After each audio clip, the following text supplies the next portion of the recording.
আজকে 15টা বছর ক্ষমতায় নাই, তো কি হয়েছে? 15 বছর বিএনপি ক্ষমতায় নাই, তো কি হয়েছে? যে আওয়ামী লীগ এত হুঙ্কার দেয়,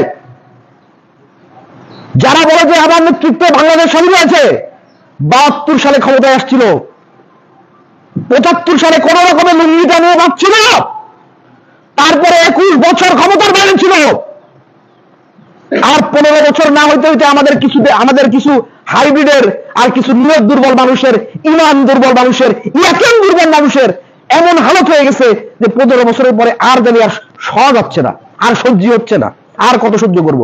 আরে ভাই সহ্য করেন, আপনার ইমান কতটুকু এটা প্রমাণ করবে আপনার সহ্য ক্ষমতা কতটুকু।